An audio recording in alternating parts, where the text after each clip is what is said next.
Salut, j'espère que tu vas bien. Nous sommes lundi, je te souhaite un bon début de semaine.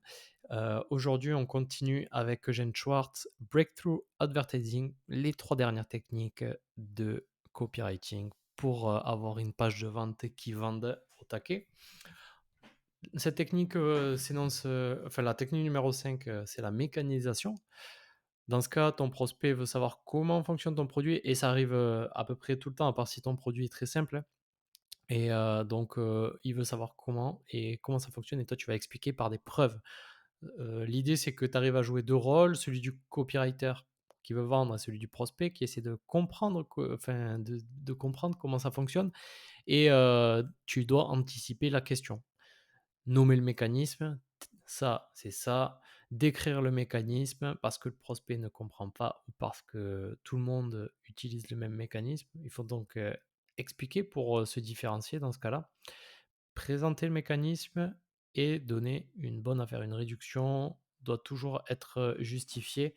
Par exemple, je fais une réduction pour mes produits parce que j'ai eu la possibilité d'acheter en gros et donc j'ai eu un tarif super, super bien. C'est pour ça que je vous fais cette réduction, mais il n'y a que 1000 pièces. Donc dépêchez-vous quand même. Heu, cette technique aussi, moi je l'utilise pour, les pages, pour les pages internet, sur, les produits SaaS en général pour décrire, pour décrire, les fonctionnalités. En fait, je vais nommer la fonctionnalité en haut, ensuite, le résultat obtenu, dans un titre, comment ça fonctionne et le bénéfice. Voilà, je trouve que c'est un bon moyen de faire un petit paragraphe, un petit bloc. Ceci étant dit, on continue avec, la technique numéro 6 qui s'appelle, selon Gene Schwartz, enfin, c'est lui qui a créé les noms, hein, la concentration. C'est un moyen de montrer la nouveauté, de discréditer les autres moyens que ton prospect pourrait chercher pour répondre à son besoin et il faut faire ça assez intelligemment, parce que ton prospect, il sait que ton avis, il est biaisé. Donc, comment est-ce que tu peux faire? Tu peux faire, une technique, de ancien vs nouveau. Donc, ça, c'était mauvais parce que ça, maintenant, c'est bon parce que ça. Tu peux comparer, hein, ton propre produit. Heu et il faut faire attention quand on compare avec les concurrents, parce que si ton prospect, il a pas pensé à des concurrents, ben, n'en parle pas parce que sinon tu vas lui donner des idées d'aller voir ailleurs, déjà. Et ça, tu le sauras en demandant, en posant des questions, en ayant des sondages sur ton site ou, voilà. C'est, toujours en posant des questions. Tu peux aussi faire ça, et en comparant l'échec qu'a vécu, ton prospect avec, l'ancienne méthode et la réussite avec la nouvelle méthode. Voilà, bah, ça remue la douleur et donc ça la fait plus vive. C'est, toujours intéressant de faire comme ça. Hem, qu'est-ce qu'on peut faire? Dernière technique, le camouflage et ça, c'est intéressant, parce qu'il y a des bons exemples d'ailleurs, dans le livre.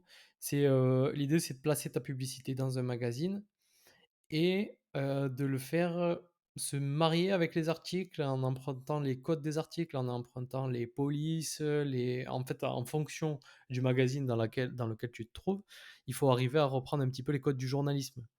Peut-être plus facile à dire qu'à faire. Moi, je sais que je suis capable de le faire parce que j'étais journaliste, mais si tu peux le faire, il y avait un test qui est assez intéressant dans, dans le livre, avec, une réussite, un une pub, je sais plus, elle est assez connue, mais elle a réussi, du feu de Dieu parce que ça ressemblait, ben, à un article et en fait, c'était une page de vente.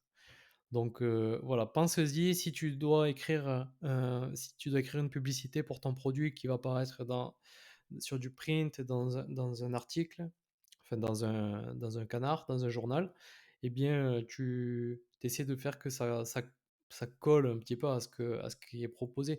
Souvent, c'est le problème, ce qu'on voit dans les pubs qu'on voit dans les magazines, beh, on voit direct que c'est des pubs. Donc, si tu as de l'argent à perdre et faire du branding juste pour que ton prospect te reconnaisse, beh, vas-y. Moi, je suis pas fan de cette méthode. Je suis, de l'école de Dan Kennedy, direct marketing et ta pub, elle est là pour vendre et le branding, il se fait plus tard quand ton client est client justement. Voilà. Ceci étant dit, on a fini avec Breakthrough Advertising. Demain, on passe à autre chose. C'est une surprise. Il faut que tu viennes m'écouter et tu pourras savoir quel livre j'aborde, sachant que j'en ai plein qui sont merveilleux, qui m'ont appris énormément de choses et je suis content de partager avec toi tous ces secrets. Allez, passe une bonne journée. Ciao.